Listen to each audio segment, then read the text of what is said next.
बोलिए क्या क्या बताया था रेडिएशन में।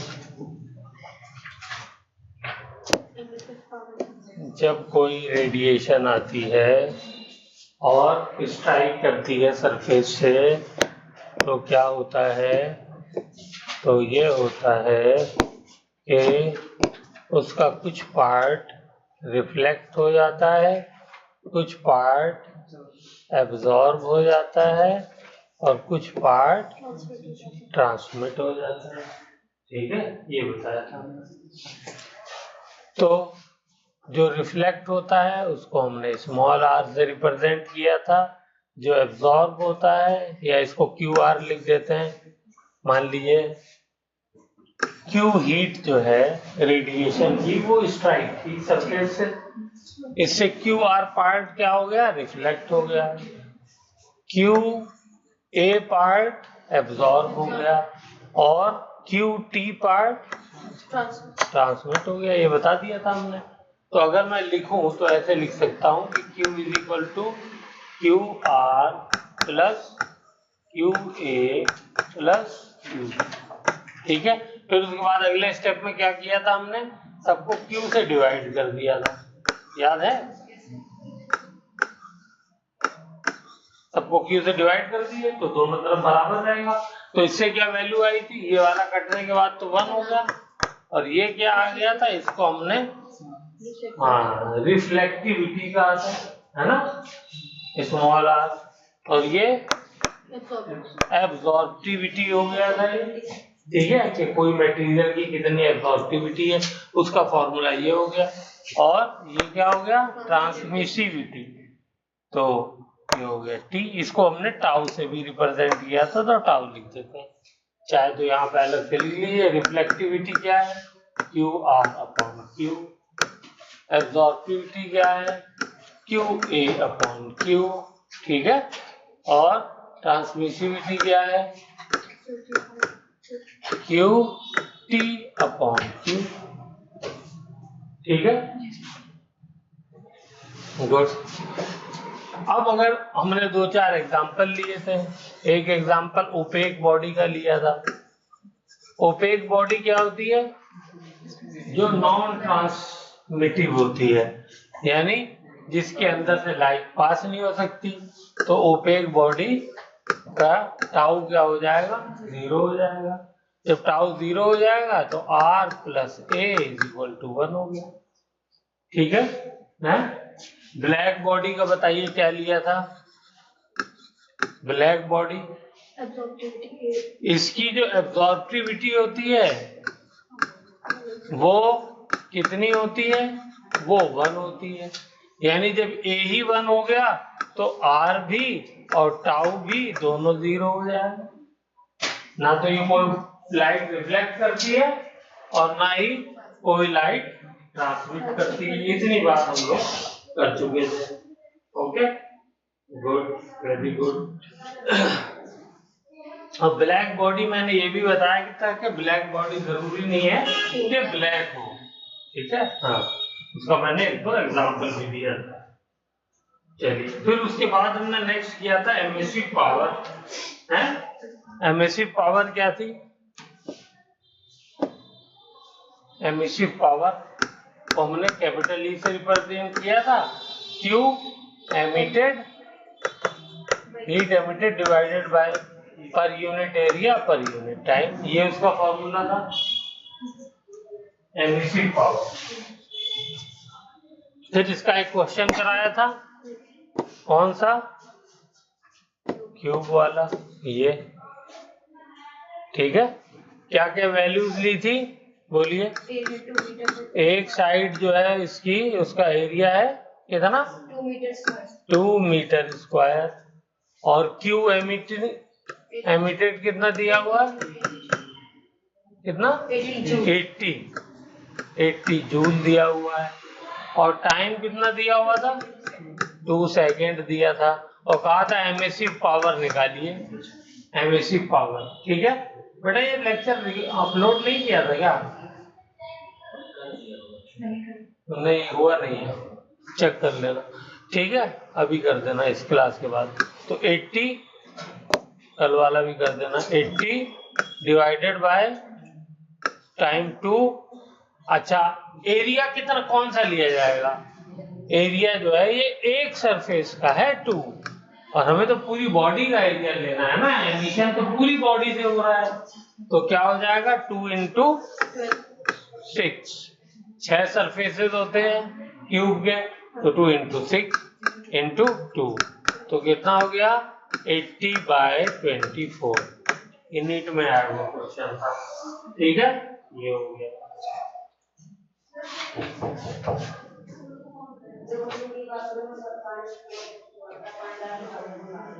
ठीक है,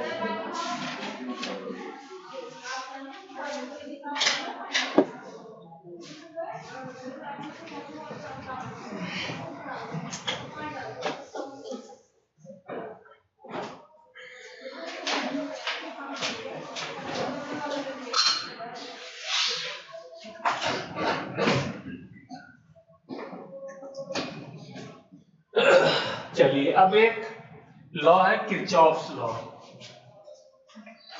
Kirchhoff's law,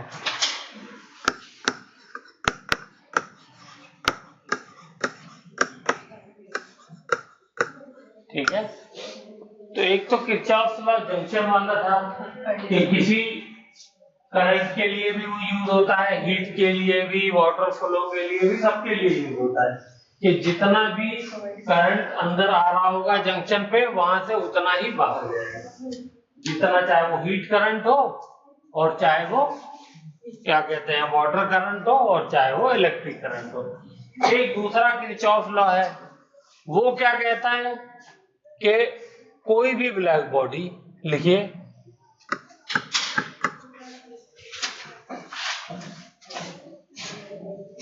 a black body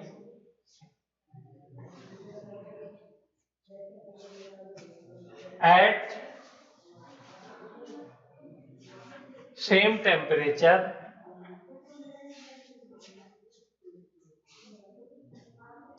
has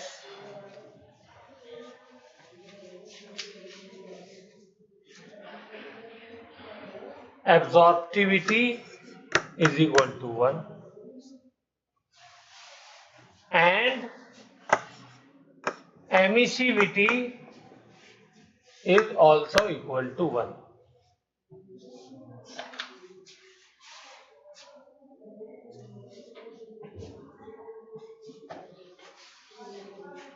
ठीक है, और ब्लैक बॉडी की एमिसिव पावर क्या होती है? लिखिए एमिसिव पावर को हमने किससे रिप्रेजेंट किया था? कैपिटल ई से, लेकिन फॉर ब्लैक बॉडी बी लगा देते हैं। Black body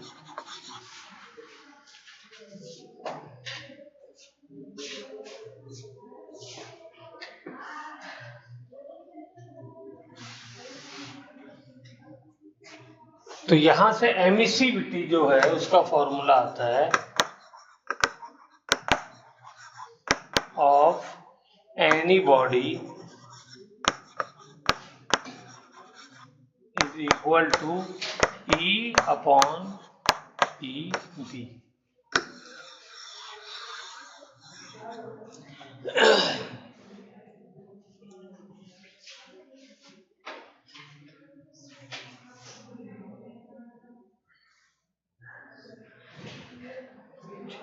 emissivity of any body, और इसको किससे रिप्रेजेंट करते हैं? स्मॉल ई से।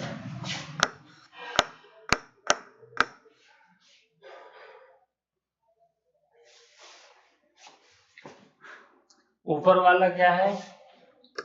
Emissive power of any body, ठीक है, अदर देन ब्लैक बॉडी कह दीजिए, और नीचे वाला क्या है? Emissive power of black body. तो एमिसिव पावर है ब्लैक बॉडी से किसी भी बॉडी की एमिसिव पावर को हम जब डिवाइड करेंगे तो हमें उससे क्या मिल जाएगी? एमिसिविटी ऑफ दैट बॉडी मिल जाएगी। ठीक है, तो ये सिंपल सा क्वेश्चन है, लेकिन ऐसे वर्ड्स डेली लाइफ में यूज नहीं होते हैं, तो इसलिए हमें क्या होता है, दिक्कत होती है। चलिए क्वेश्चन करते हैं इसके ऊपर। क्वेश्चन, एट टेम्परेचर 500 केल्विन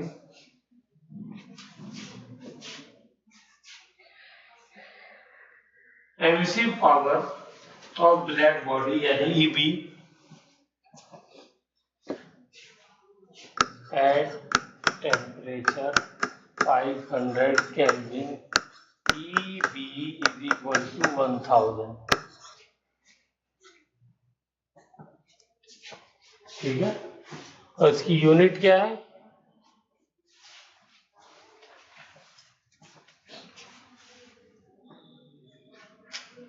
इसकी यूनिट क्या थी एमसी पावर की? हाँ, वॉट मीटर इनवर्स स्क्वायर, ये था। और emissive power of another body,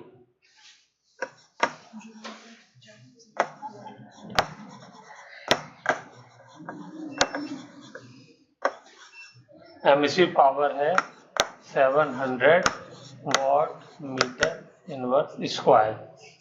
तो एमिसिविटी निकाल करके बताइए क्या हो जाएगी उस बॉडी की? बोलिए। 700 डिवाइडेड बाय 1000, दैट इज 0.7। क्या कोई यूनिट होगी इसकी?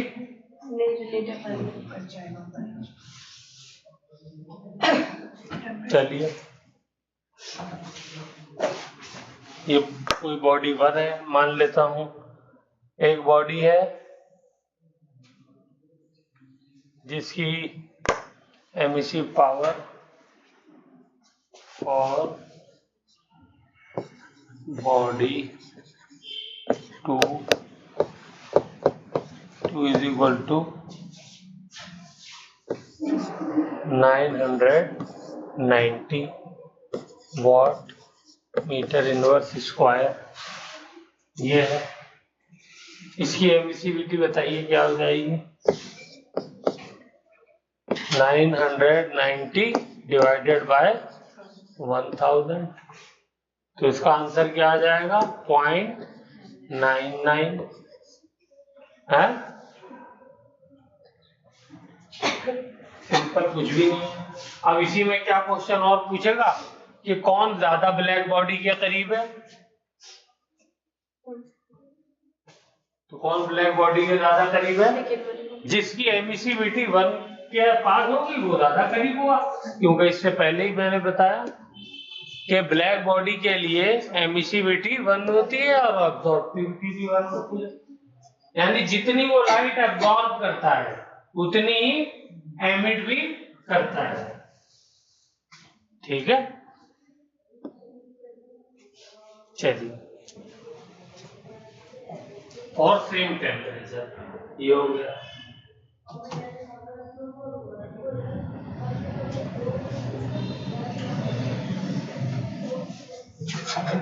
हाँ, चलिए, एक सपोज मेरे पास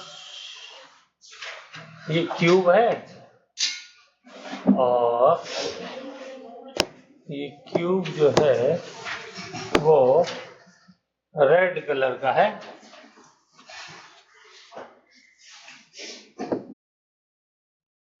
रूम में रख दिया एकदम डार्क, कहीं से जरा भी लाइट नहीं आ रही, रेड कलर का पेंट किया हुआ है इसके ऊपर।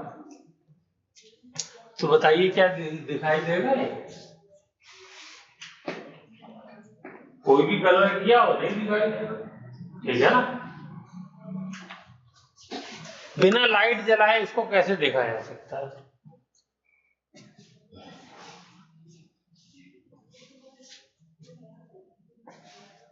हाँ, अगर मैं इसको हीट कर दूं और ये इतना हीट कर दूं ये रेड हॉट हो जाए, हैं? तो उसी डार्क रूम में ये दिखाई देने लगे। ये रेड कलर था, ऑलरेडी पेंट था, लेकिन ये नहीं दिख रहा है, ये दिखने लगा। क्यों? क्योंकि इसके अंदर से रेड कलर की वेव्स निकल रही हैं।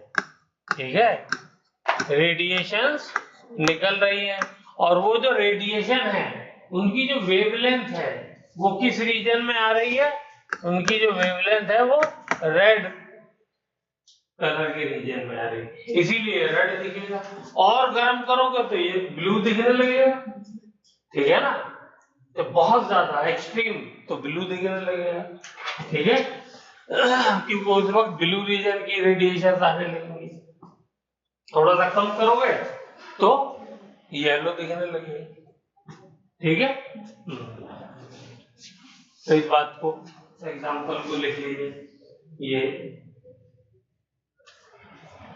एमिशन का एक एग्जांपल है।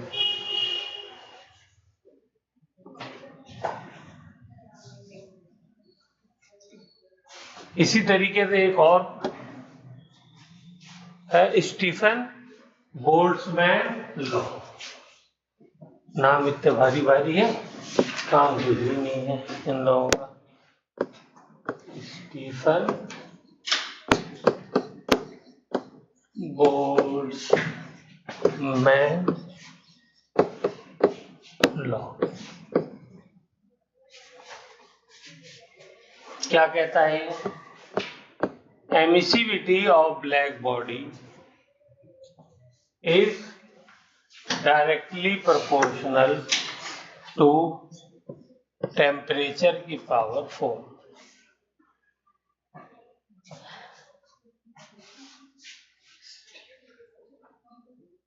ठीक है, यानी अगर किसी बॉडी का टेम्परेचर आप दुगना कर दोगे तो वो कितनी ज्यादा रेडिएशन जो है वो निकालना शुरू कर देगा?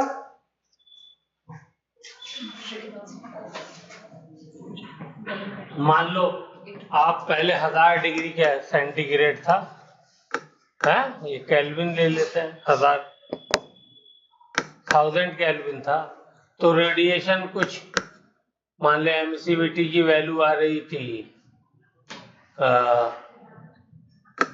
500, ठीक है, वॉट मीटर इनवर्स स्क्वायर, और मैंने इसको इंक्रीज करके कितना कर दिया? 2000 कर दिया, डबल कर दिया टेम्परेचर को, तो ये कितना हो जाएगा? Emissivity of black body, emissivity या एमिसिव पावर, एमिसिविटी नहीं एमिसिव पावर कितनी हो जाएगी? डबल किया ना, तो 2 का पावर 4 हो जाएगा, और 2 की पावर 4 कितना होता है? 16, तो ये 16 गुना बढ़ जाएगी, 16 इंटू 500।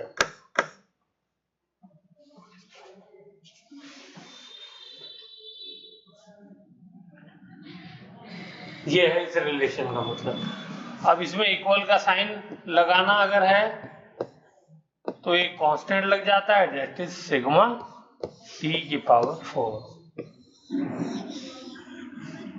ठीक है।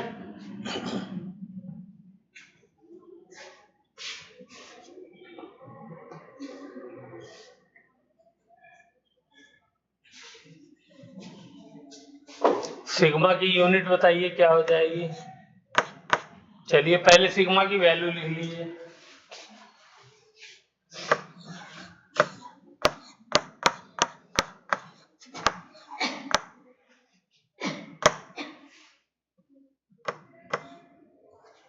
ये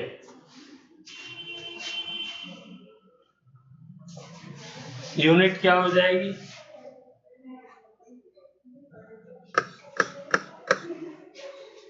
एमिसिव पावर की यूनिट होती है वॉट मीटर इनवर्स स्क्वायर, और टेम्परेचर को नीचे ले आइए, तो टेम्परेचर जब नीचे आएगा तो केल्विन, लेकिन पावर 4 है तो -4, ठीक है ना।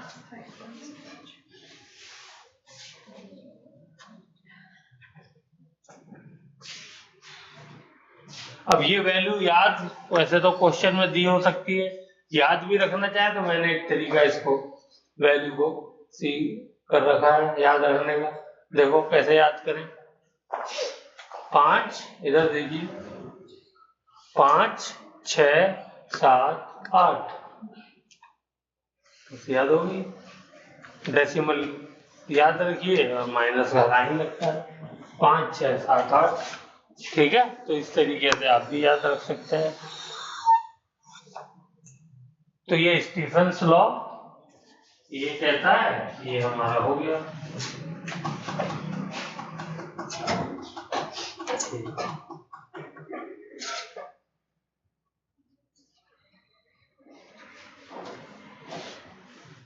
चलिए, एक हमने टर्म बिल्कुल शुरू में पढ़ी थी, H, हीट करंट। इसका फॉर्मूला क्या था?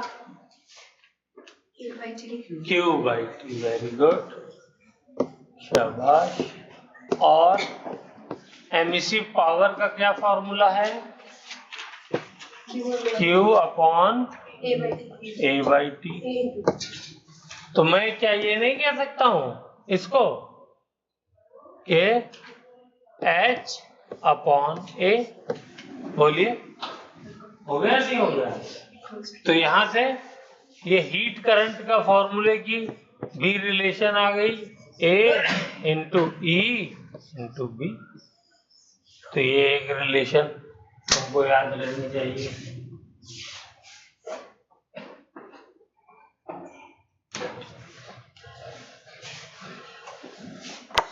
ये क्या था? Heat current. इसको आप पावर भी एक तरीके से कह सकते हैं, क्योंकि यूनिट भी पावर की है। यही सब चीजें हैं और क्या है। अच्छा, स्टीफेंस लॉ वाली अगर इक्वेशन यहाँ पे लगा दूं मैं तो क्या बन जाएगा? ये H A EB की वैल्यू क्या आई थी? Sigma T⁴। अब ऐसा है, उसमें क्वेश्चन में आपको देखना होगा क्या दिया हुआ, क्या पूछ रहा है। टेम्परेचर दिया हुआ है, सिग्मा दिया हुआ है, तो आपको ये वाला फॉर्मूला यूज करना है। और डायरेक्ट जो है एमिसिव पावर दी हुई है तो ये यूज करना है। ठीक है ना? तो ये तो मैंने ब्लैक बॉडी के लिए लिखी है। अब कोई अदर दूसरी बॉडी हो उसके लिए लिखना हो तो कैसे लिखेंगे बताइए? किसी दूसरी बॉडी के लिए, ये तो ब्लैक बॉडी का है ना, बताइए दूसरी बॉडी के लिए लिखना है तो कौन सा फॉर्मूला यूज करें?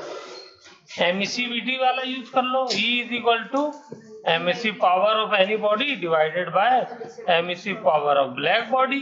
तो यहाँ से एनी अदर बॉडी की emissive power = E times emissive power of black body. अब EB की जगह पर ये वैल्यू रखते चले आइए। बोलिए, रख लेंगे? तो रखिए, यहां से मैं रख देता हूं E × H/A।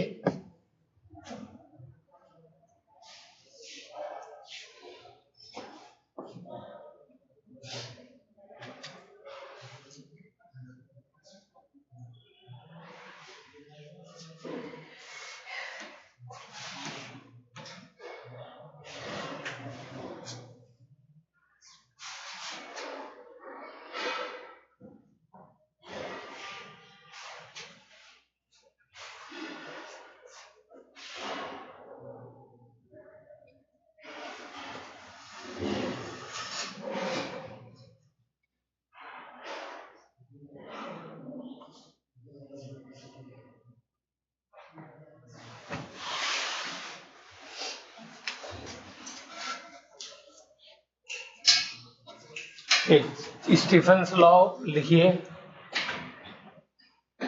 क्या था? ब्लैक बॉडी के लिए सिग्मा × T⁴। ठीक है, तो किसी दूसरी बॉडी के लिए क्या हो जाएगा? स्टीफेंस लॉ E × EB है तो E × सिग्मा × T⁴। ठीक है, ये हो गया।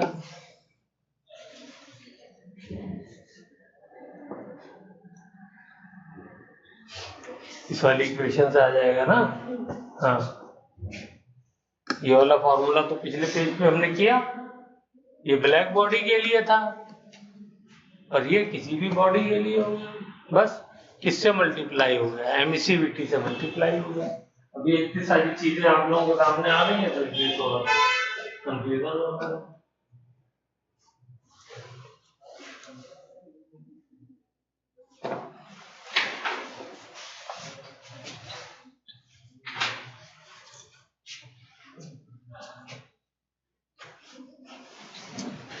ऐसे यहां पर लिख लीजिए H किसी भी उसके लिए क्या हो जाएगा,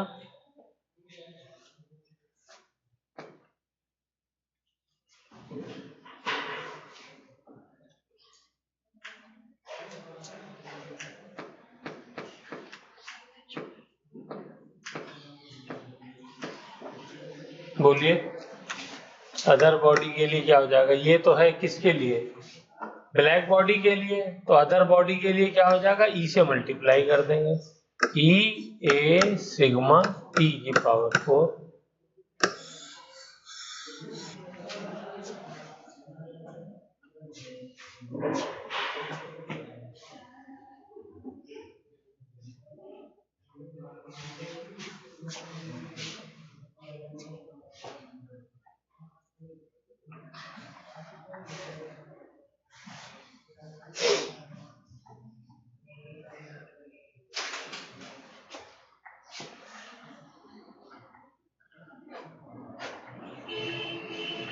चलिए एक फॉर्मूला होता है इंटेंसिटी का,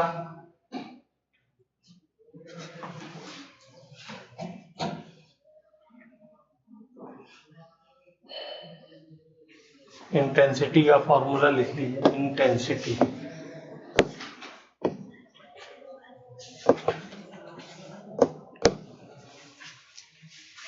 तो इंटेंसिटी का फॉर्म रिप्रेजेंट करते हैं कैपिटल आई से, इसका फॉर्मूला होता है power divided by area.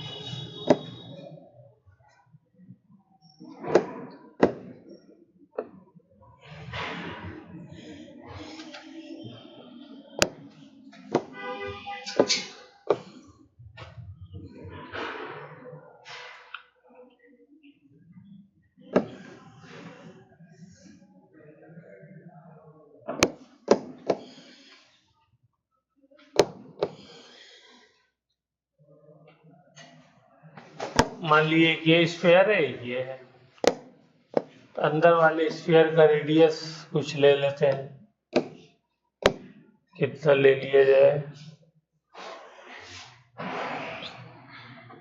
1 metre ले लेते हैं, ठीक है, और बाहर वाले का रेडियस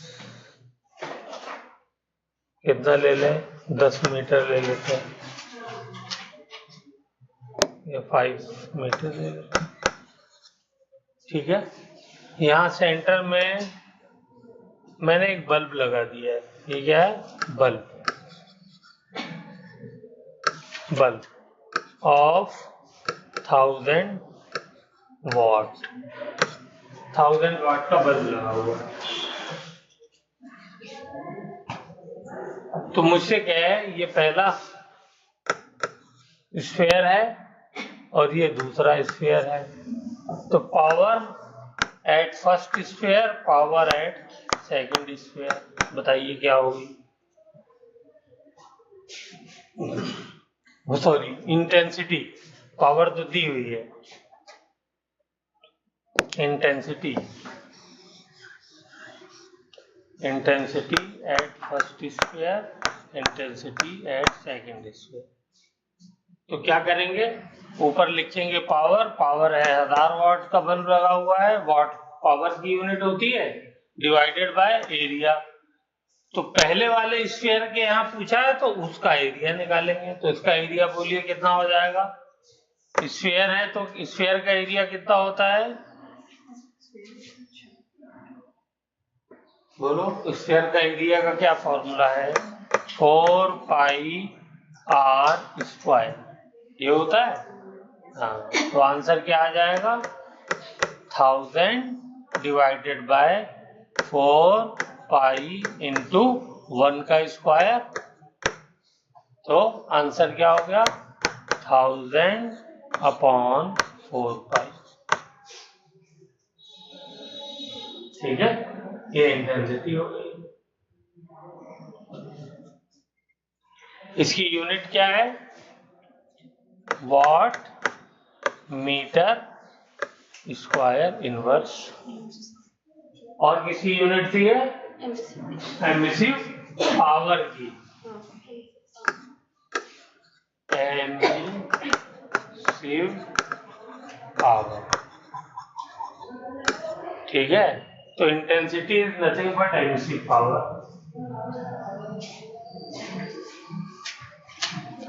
इसको हमने कैपिटल ई से दिखाया था।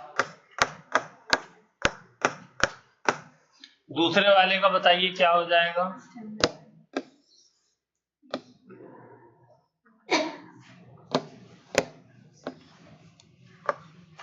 दूसरे वाले का क्या हो जाएगा? 1000 डिवाइडेड बाय 4π। इस बार 5 है तो 5 का स्क्वायर हो जाएगा इंटू।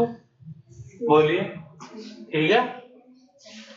तो ये क्या हो गया? 5 का स्क्वायर 25 और 25 फॉर द 100, तो 1000 डिवाइडेड बाय 100π। अब इसको सॉल्व कर लीजिए, ठीक है। दोनों का रेशियो निकालने के लिए कह दें I1/I2, तो वो आप कर लेंगे।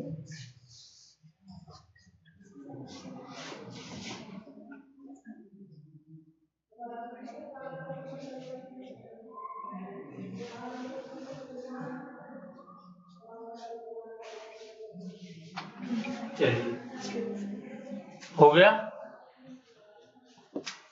एक हमारा नेक्स्ट और छोटा सा टॉपिक है when displacement law. When displacement law.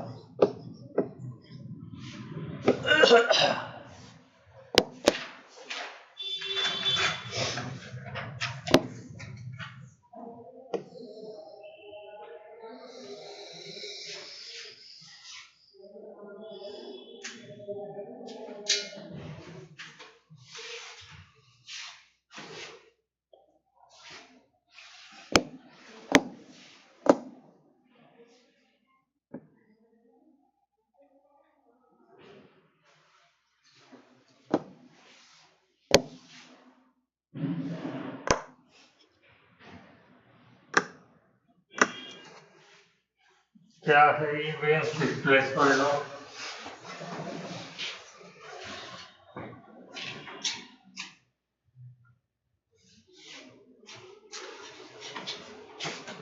इस तरफ हम लेते हैं एनर्जी डेंसिटी। ठीक है, एनर्जी डेंसिटी मतलब energy per unit volume. Energy per unit volume. और इधर हम लेते हैं वेवलेंथ, लैम्डा।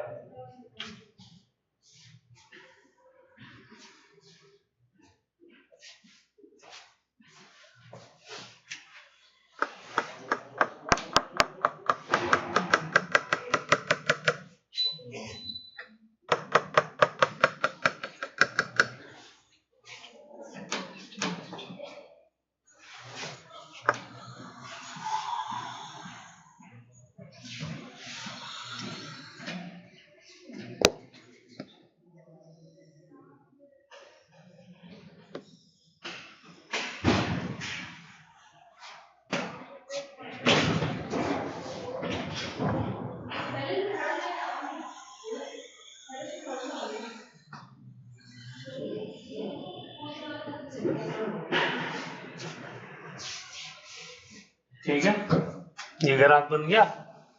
अब देखिए नेक्स्ट बनाते हैं।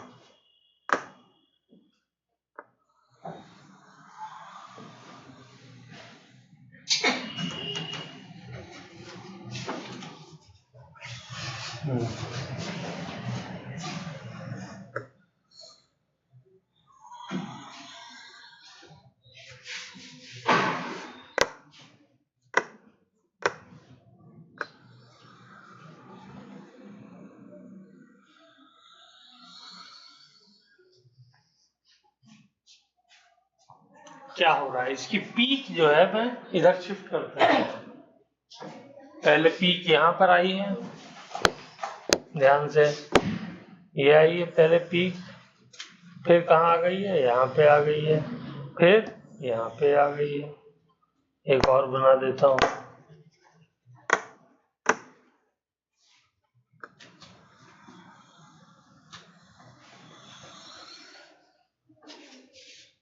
फिर यहाँ आ गई है।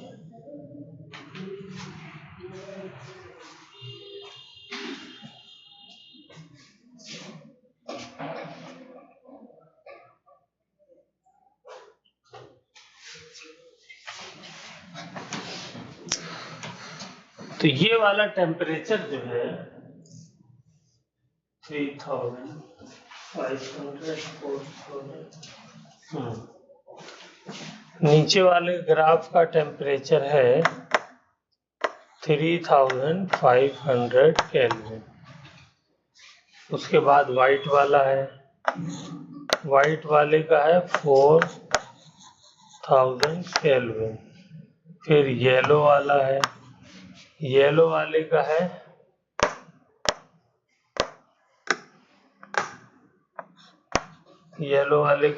4500 केल्विन। फिर ये ब्लू वाला है, ये है 5000 केल्विन।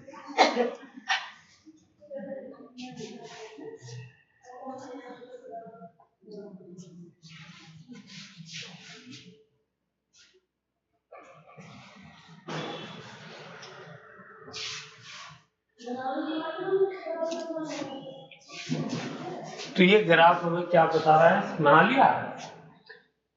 ये बता रहा है कि जब हम किसी बॉडी को हीट करते हैं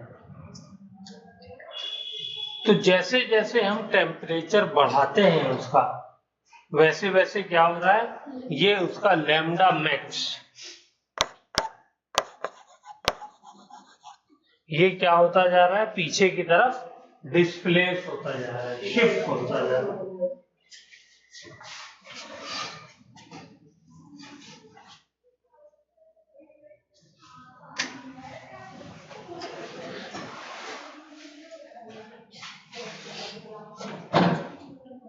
क्योंकि पीछे की तरफ डिस्प्लेस हो रहा है, इसीलिए इसका नाम क्या हो गया, वेन्स डिस्प्लेसमेंट लॉ।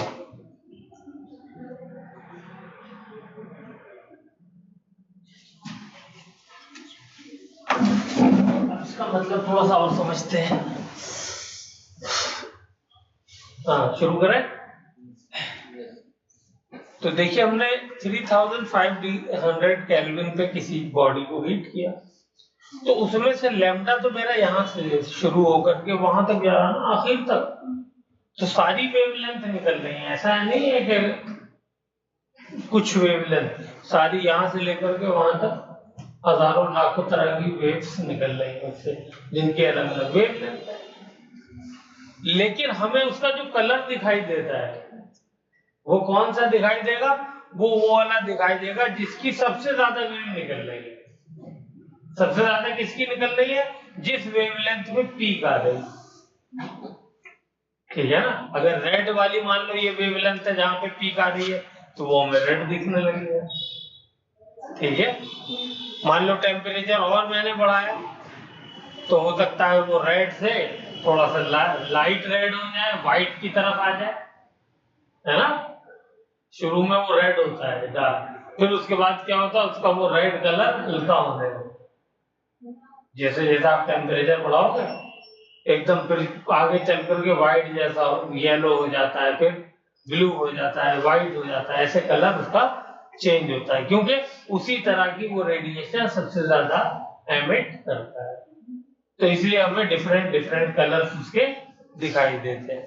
तो जब हमने जो अच्छा लैम्डा कम हो रहा है, इसका मतलब जब हम बाहर उधर को जा रहे हैं तो लैम्डा इंक्रीज कर रहा है वेवलेंथ, इधर आ रहे हैं तो वेवलेंथ कम हो रही है। वेवलेंथ कम होने का मतलब क्या है, उसकी फ्रीक्वेंसी बढ़ रही है, क्योंकि इन्वर्सली प्रोपोर्शनल होते हैं ना दोनों, तो इन्वर्सली प्रोपोर्शनल होते हैं, और वेवलेंथ कम होने का मतलब फ्रीक्वेंसी बढ़ना, और फ्रीक्वेंसी बढ़ने का मतलब एनर्जी बढ़ रही है। अब जो उसमें से रेडिएशन निकल रहे हैं उनकी एनर्जी ज्यादा है। ये सब जो है रेडिएशन के बारे में शुरू में जो हमने डिस्कस किया था तो बताया, ठीक है। तो जितनी ज्यादा फ्रीक्वेंसी कम होगी तो ज्यादा होगी, उतना ज्यादा वेवलेंथ कम होगी, क्योंकि इन्वर्सली प्रोपोर्शनल है। देखिए, एक तो वेवलेंथ फ्रीक्वेंसी का फॉर्मूला ये था E is equal to H nu है, ये तो बार बार हम लोग शुरू से पढ़ रहे हैं। इसी फॉर्मूले को मैं ऐसे भी तो लिखता था, कैसे, एच सी अपॉन लैम्डा। यहीं से तो मैंने कहा कि न्यू किसके बराबर है, सी अपॉन लैम्डा के। अगर वेवलेंथ बढ़ेगी तो फ्रीक्वेंसी कम हो जाएगी, वेवलेंथ कम होगी तो फ्रीक्वेंसी बढ़ जाएगी, और फ्रीक्वेंसी बढ़ेगी तो ये बढ़ी तो एनर्जी क्या हो जाएगी, एनर्जी भी तो बढ़ जाएगी। तो देखो वेवलेंथ इधर जाने पे क्या हो रही है, कम हो रही है। वेवलेंथ कम हो रही है तो फ्रीक्वेंसी बढ़ रही है, फ्रीक्वेंसी बढ़ रही है तो एनर्जी बढ़ रही है, ठीक है। और विब्योर जो होता है,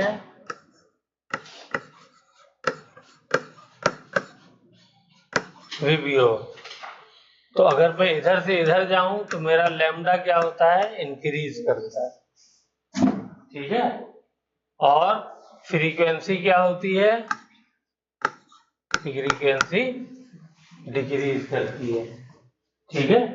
इसीलिए रेड कलर की एनर्जी कम होती है, वायलेट कलर की एनर्जी ज्यादा होती है। और इधर जब हम जाते हैं तो क्या आ जाती है, अल्ट्रा वायलेट, उसकी एनर्जी इतनी ज्यादा होती है कि वो कैंसर तक कॉज कर देती है। और इधर जाते हैं तो क्या आ जाता है, बोलिए, एक्स रे आ जाती है। और आगे जाते हैं तो क्या आ जाती है, गामा रे आ जाती है। इनकी एनर्जी तो बहुत ही ज्यादा होती है, ठीक है ना। और इधर जब जाते हैं तो बोलिए क्या आ जाता है, इंफ्रारेड, ठीक है, हाँ इंफ्रारेड, जो हीट के लिए ज्यादा रिस्पॉन्सिबल होती है, टेम्परेचर के लिए। और आगे जाएंगे तो वेव और लेंथ बढ़ेगी तो माइक्रोवेव, रेडियो वेव, ठीक है ना, ये सब आने लगती है।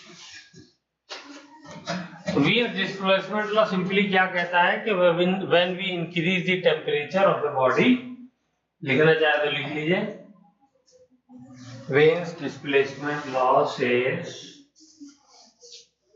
when we increase the temperature, heating temperature of the body, it lambda max decreases.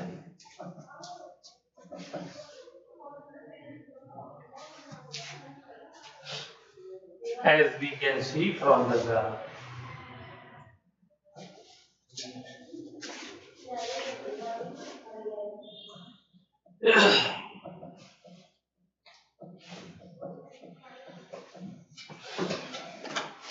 ठीक है, चलिए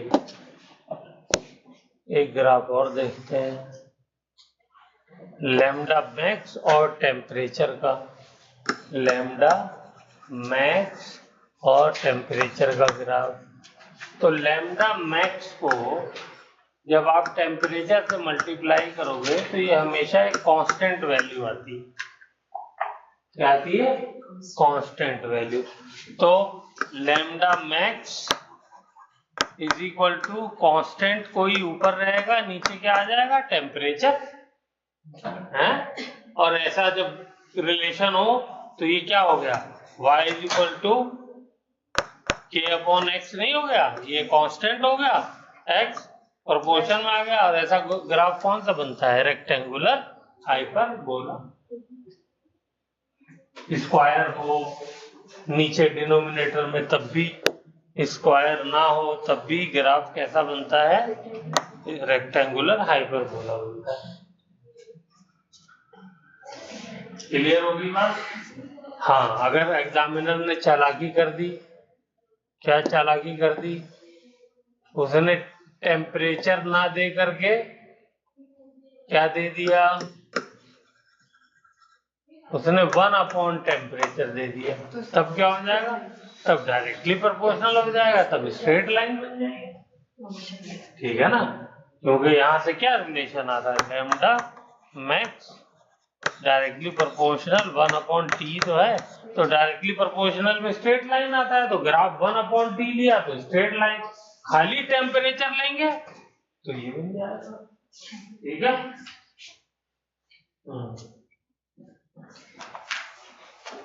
ये बेस डिस्प्लेसमेंट लॉ भी हमारा हो गया। एक और रह गया, उसको भी करके छुट्टी करते हैं, that is called Newton's law of cooling. Newton's law of cooling लिखिए। न्यूटन साहब ने हर जगह टांग लगा रखी है, Newton's law of cooling.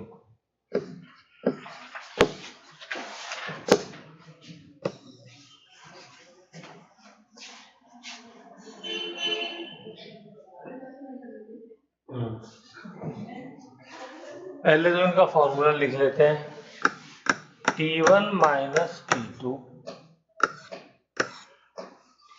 Is equal to K T average minus T not.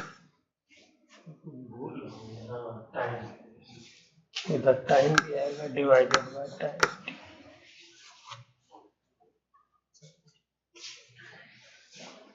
Formula पहले लिख लीजिए, फिर समझते हैं।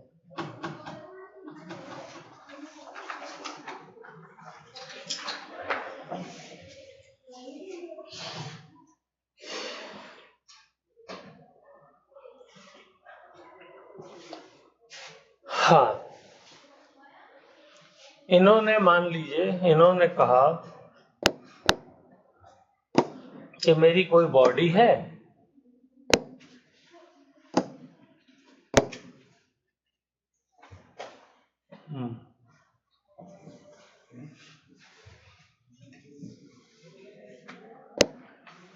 ये बॉडी है, सपोज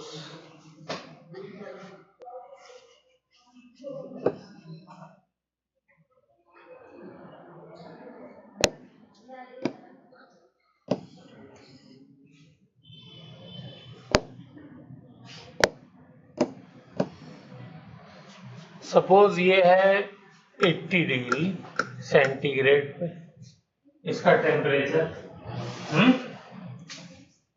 अब ये आ गई 70 डिग्री सेंटीग्रेड पे, इसको टाइम लगा 10 मिनट। कितना टाइम लगा, 10 मिनट। अब मैंने क्या किया, इसको फिर से हीट किया,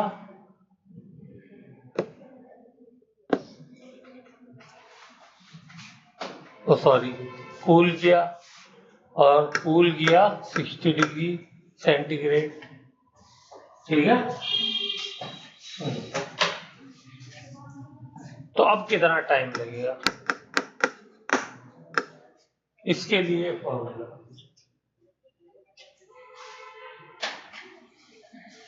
अब बच्चा दिमाग में क्या आता है कि यार 80 से 70 यानी 10 डिग्री कम हुआ 10 मिनट में, तो यहाँ पे भी 10 डिग्री कम हुआ तो यहाँ भी 10 मिनट लगेगा। लेकिन ऐसा नहीं है, जितना ज्यादा टेम्परेचर ज्यादा होता है उसको कम होने में उतना कम टाइम लगता है, लेकिन जब टेम्परेचर कम हो जाता है तो फिर उससे फर्दर कम होने में उतना ही टेम्परेचर कम होने में ज्यादा टाइम लगता है।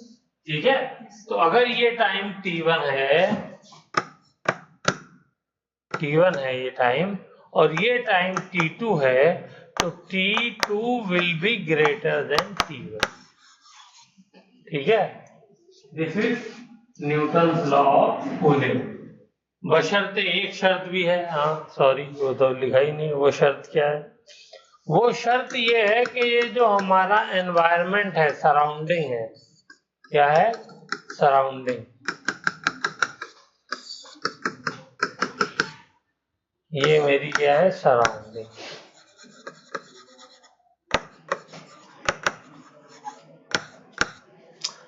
सराउंडिंग का टेम्परेचर चेंज नहीं हो रहा है। ठीक है, यानी सराउंडिंग इतनी बड़ी है, जैसे एटमॉस्फेयर में रखा हुआ है एयर, तो वो वैल्यू एटमॉस्फेयर इतनी बड़ी क्वांटिटी है कि उसके ऊपर ये थोड़ा मोड़ा टेम्परेचर चेंज होने का फर्क नहीं पड़ता है।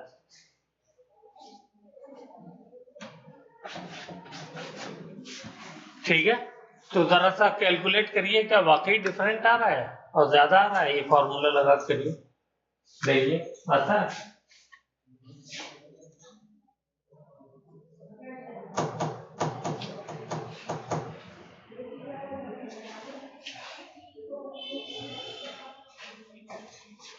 अच्छा, इसमें टी एवरेज कैसे निकालेंगे? तो टी एवरेज निकालने का तरीका है T1 plus T2 divided by 2। Average ऐसे ही तो निकाला जाता है।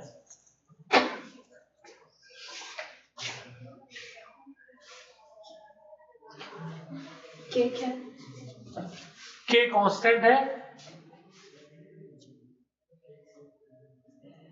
के की जरूरत पड़ेगी नहीं, ट्राई करिए।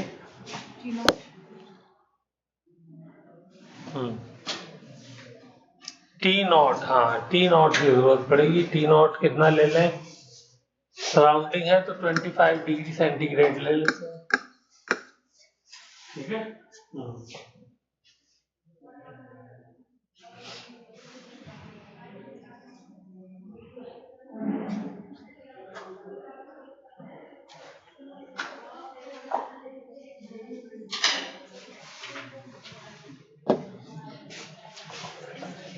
T1 कितना था? 80, T2 कितना है? 70, डिवाइडेड बाय टाइम कितना लगा? 10, इज इक्वल टू के मुझे पता नहीं है। टी एवरेज कितना आएगा? टी एवरेज आ जाएगा 70 plus 80 divided by 2 is equal to 75। तो 75 माइनस टी सराउंडिंग 25। हाँ बेटा, यूनिट को चेंज नहीं करेंगे, कैलोरी सेकंड्स, टेम्परेचर को सेल्सियस से कैलोरी, हाँ डिग्री सेंटीग्रेड में यूज कर ली, कोई बात नहीं। डिफरेंस है ना, डिफरेंस में कोई टाइम, हाँ टाइम तो सेकंड में ही रहता है, टाइम में तो कोई वो है नहीं। ठीक है, हाँ टाइम जो है वो मैंने किस में दिया हुआ है? मिनट में दिया हुआ है। 10 मिनट लग रहा है तो मिनट में ले लीजिए, आंसर मिनट में आ जाएगा। ठीक है, चलिए सेकंड में लेंगे तो आंसर सेकंड में आएगा। अभी तो टाइम ही बताना है ना हमको। हाँ, और ये टेम्परेचर डिफरेंस हो गया। इससे सॉल्व करिए तो क्या आ जाएगा? यहाँ पे आ गया 10 divided by 10 is equal to 1 is equal to K into 75 minus 25 50। ठीक है, तो k की वैल्यू कितनी आ गई? k की वैल्यू आ गई 1/50। यहाँ से k की वैल्यू आ गई। अब दूसरे वाले टर्म के लिए आते हैं। वहां पे इनिशियल टेम्परेचर कितना था? 70, पहुंचा कितना? 60 पे, डिवाइडेड बाय टाइम कितना लगा? वही तो निकालना है। k की वैल्यू कितनी है? 1/50 और टेम्परेचर एवरेज कितना हो गया? बोलिए। T average 70 plus 60 divided by 2 is equal to 65। तो 65 माइनस 25, तो ये आ गया मेरा 10/t इज इक्वल टू 1/50 और 25 गया इसमें से तो आ गया 40। 0 से 0 गया, t को इधर ले आया, 5 को इधर ले गया, तो 50 divided by 4 is equal to t। ये आंसर आ गया। t इज इक्वल टू कितना आया? 12.5 मिनट। बोलो सबका ये आ रहा? 65 माइनस 25 40। एक 0 से एक 0 कट गया, हाँ? तो कितना बचा? 4/5 बचा। 5 को इधर ले गया, 4 को नीचे ले आया, तो ऊपर ले जाऊंगा तो 5 10 50 और 4 नीचे आ गया, तो ये रहा। t को मैं इधर ले आया, तो 50/4 क्या होगा? 50/4 12.5 हो जाएगा। तो देखिए टाइम ज्यादा लगा, हमने प्रूफ कर दिया, हैंस प्रूफ। ये टाइम कितना हो गया? ये टाइम हो गया 12.5 मिनट। पीछे वाली साइड को दिखाइए। है बेटा? सॉल्यूशन दोबारा दिखाइए। हाँ ठीक है।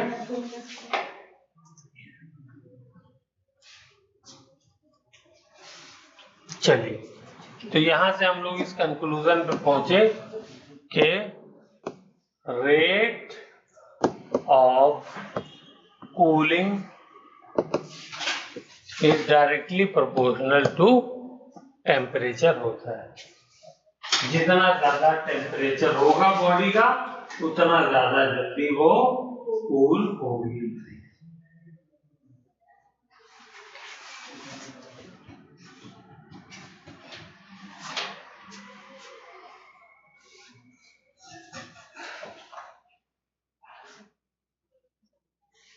ठीक है।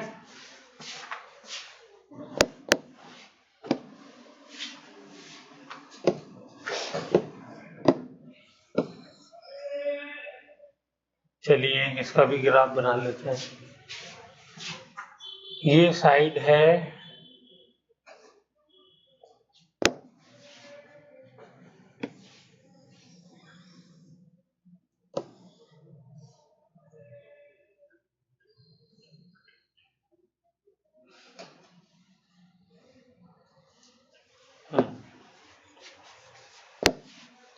ये है टेम्परेचर, ये है टाइम।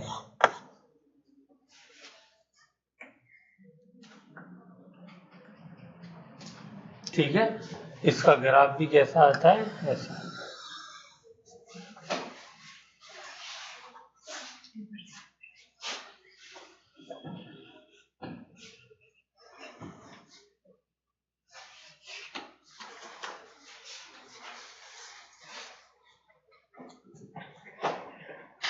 रेट ऑफ कूलिंग को हम लोग dt by d capital T by d small t लिख सकते हैं। टेम्परेचर किस रेट से डिक्रीज हो रहा है।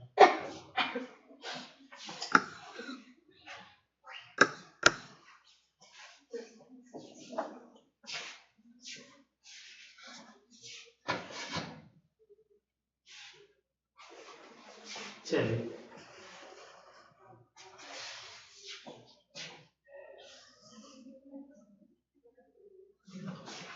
इस तरीके का ग्राफ आता है। इसको थोड़ा सा देखिए हम लोग।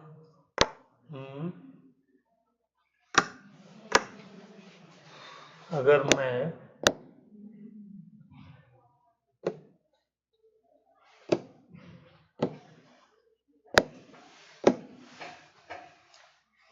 टेम्परेचर ले लूँ, टाइम ले लूँ अलग अलग, मान लीजिए ये हो गया 10 मिनट, ये हो गया 20, ये हो गया 30, ये हो गया 40, ये हो गया 50 मिनट।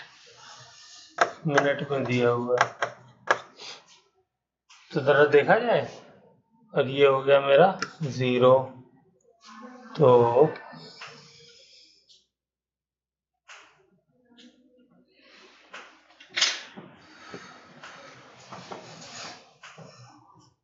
जीरो पे कहाँ था? यहाँ था। कितना डाउन हुआ? इतना। अब आइए 10 से 20 पे देखते हैं। इसमें कितना डाउन हुआ, इतना। ये वैल्यू कम दिख रही है, नहीं दिख रही? बोलिए।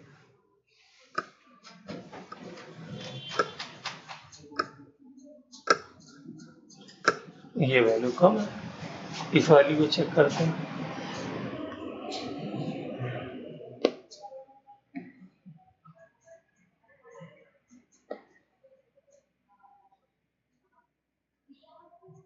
ये वाली वैल्यू उससे भी कम होगी।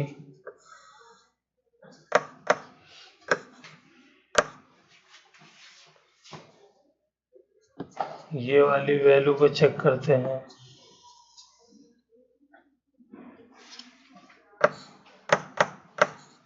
ठीक है ना, ये उससे भी कम हो गई। ऐसे इसको जाएंगे,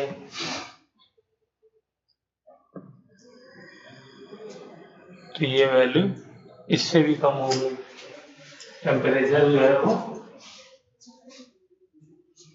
उसी टाइम में, सेम टाइम इंटरवल के अंदर, या तो यूं कह लीजिए कि सेम टेम्परेचर कम करने के लिए ज्यादा टाइम लगेगा, या सेम टेम्परेचर डिफरेंस को कम करने के लिए,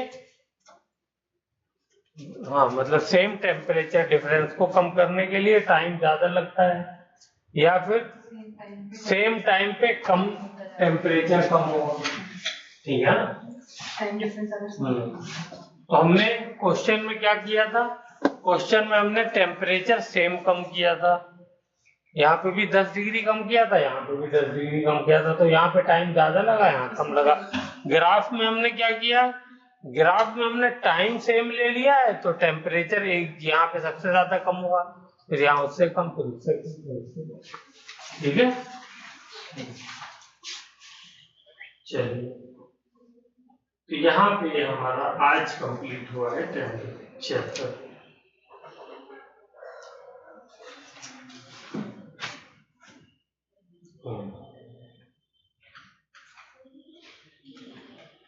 पाँच मिनट का लेते हैं ब्रेक, उसके बाद शुरू करेंगे